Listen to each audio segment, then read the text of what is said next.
सभापती महोदय, एआय तंत्रज्ञान कृत्रिम बुद्धिमत्ता म्हणजे पिकाचा नाश करू शकणारे कीटक व कीटक ओळखण्यासाठी एआय तंत्रज्ञानाचा वापर होऊ शकतो। या तंत्रज्ञानाचा वापर करून शेतीमालाला योग्य दर मिळेल अशी बाजारपेठ शोधण्याला मदत होते। संगणकीय व तंत्रज्ञानात झालेल्या प्रगतीमुळे कृषी क्षेत्रात आमूलाग्र बदल व शाश्वत दर मिळेल।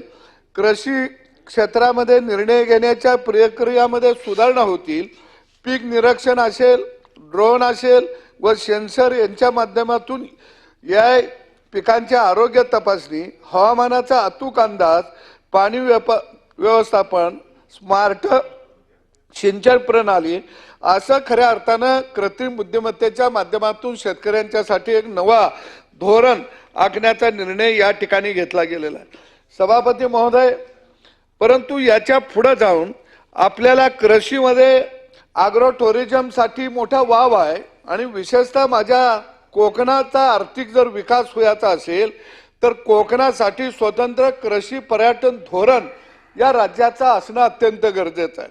कृषीवर आधारित पर्यटन धोरण जर निर्माण झालं तर निश्चितपणाने शेतकऱ्याला एक मोठी बाजारपेठ या राज्यामध्ये निर्माण होऊ शकते आणि त्या दृष्टीने सुद्धा सरकारनं ॲग्रो टुरिझमसाठी सुद्धा भविष्य काळामध्ये सहभाग नोंदवणं किंवा त्या पद्धतीचं धोरण आणणं अत्यंत महत्त्वाचं आहे।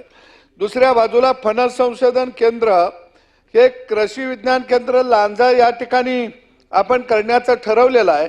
याचा फायदा कोकणातल्या हजारो शेतकऱ्यांना होणार आहे आणि म्हणून मिथिलेश देसाई सारख्या होतकरू शेतकऱ्यानं खऱ्या अर्थानं फणस किंग म्हणून या देशामध्ये मोठं नाव आणि परदेशामध्ये कमवलेलं आहे आणि त्याचा उपयोग आपण जास्तीत जास्त करून घेणं अत्यंत गरजेचं आहे। दुसरा सभापती महोदय, मी जास्त वेळ घेणार नाही, मी बरोबर 10 मिनिटाच्या पुढे 1 मिनिट जाणार नाही, परंतु सभापती महोदय आपल्याकडे मगाशी पर्यावरणावरती मोठी चर्चा झाली आणि खऱ्या अर्थानं पर्यावरणावरती आता जगभर चर्चा होत आहेत आणि पर्यावरण संतुलित राखण्याचं काम खऱ्या अर्थानं कोण करत आहे तर तो शेतकरी करत आहे। आम्ही म्हणत आहे झाडं लावा, झाडं जगवा, म्हणजे झाडं लावण्याचं काम शेतकरी करत आहे।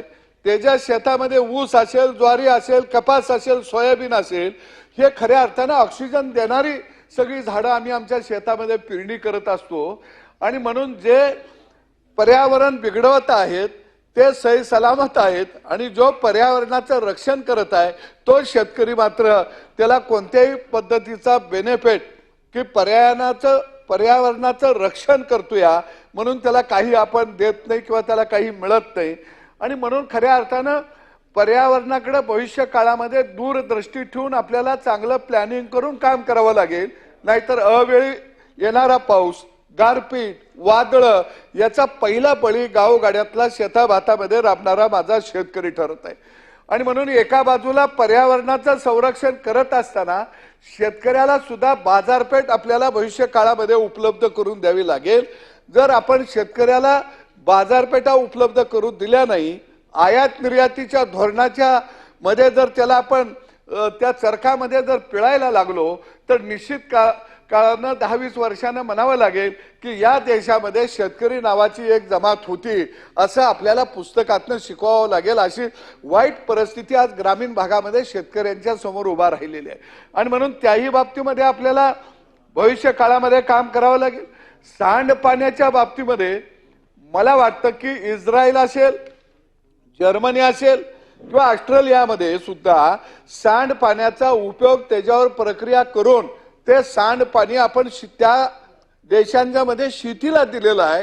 त्याच पद्धतीचं शहरातल्या सांडपाण्यावरती प्रक्रिया करून ते पाणी शेतीला देता येईल का, अशा पद्धतीचं एक व्यापक धोरण खऱ्या अर्थानं भविष्य काळामध्ये आपल्याला तयार करणं अत्यंत गरजेचं आहे। या ठिकाणी मगाशी उल्लेख झाला की बुलढाणा जिल्ह्यातील शिवनी आरमाळा येथील कैलास नांगरे नावाच्या अगदी प्रयोगशील शेतकऱ्यानं, ज्याला आपण पुरस्कार दिला, अशा शेतकऱ्यानं, उमद्या शेतकऱ्यानं त्या ठिकाणी आत्महत्या केली आणि ती आत्महत्या त्यानं का करावी तर बाबा धरणामध्ये जी धरणं झालेली आहेत त्या धरणाचं कालव्यानं पाणी इथल्या भागातल्या शेतकऱ्याला द्या, माझ्या शेतीला द्या, तरच आम्ही खऱ्या अर्थानं तग धरू शकतो.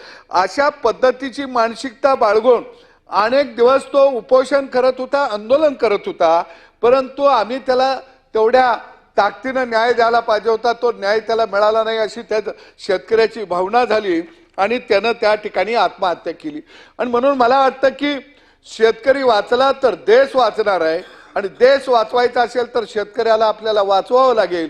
आणि शेतीला दीर्घमुदतीचं कर्ज असेल, सुलभरित्या त्याला कर्ज उपलब्ध झालं पाहिजे, पायाभूत सुविधा शेतीमध्ये आल्या पाहिजे, त्या कोल्ड स्टोरेज, वेअर हाऊस, बाजारपेठा याची साखळी आपल्याला तयार करावी लागेल. शेतकऱ्यांच्या फार्मर प्रोड्युसर कंपन्यांना आपल्याला चालना द्यावी लागेल. शेतकऱ्याच्या शेतमालावर प्रक्रिया करणारे उद्योग उभा करावे लागतील. आज जे प्रक्रिया करणारे उद्योग आहेत ते ठराविक लोकांच्या हातामध्ये आहेत.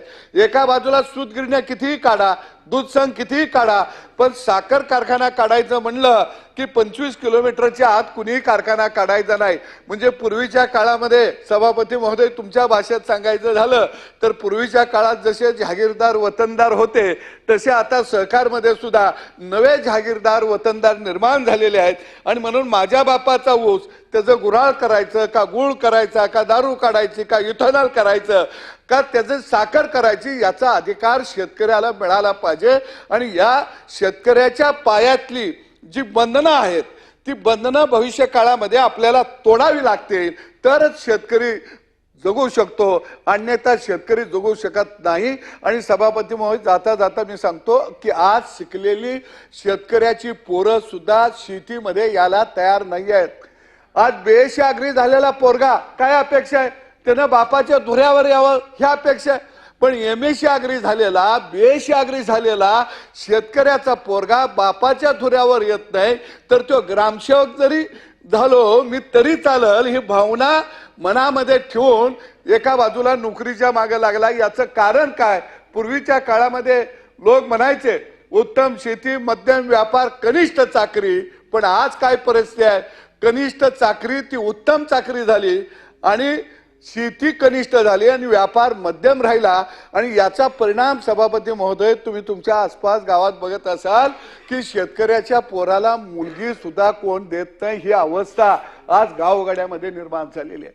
आणि म्हणून ही भयान अवस्था जर संपवायची असेल तर आपल्याला शेतीला, शेतमालाला भाव देण्याची धोरणं, आयात निर्यातीची धोरणं सुद्धा पारदर्शक ठेवावी लागतील, तरच खऱ्या अर्थानं शहरावरचा भार, शहरातल्या झोपड्या ह्या नष्ट अनाधिकृत झोपड्या ह्या थांबवायच्या असतील तर गावाकडची माणसं त्यांना सन्मानानं जगता आलं पाहिजे अशी व्यवस्था आखायला लागेल आणि तसं धोरण आखावं अशी मी अपेक्षा व्यक्त करतो आणि इथं थांबतो. धन्यवाद.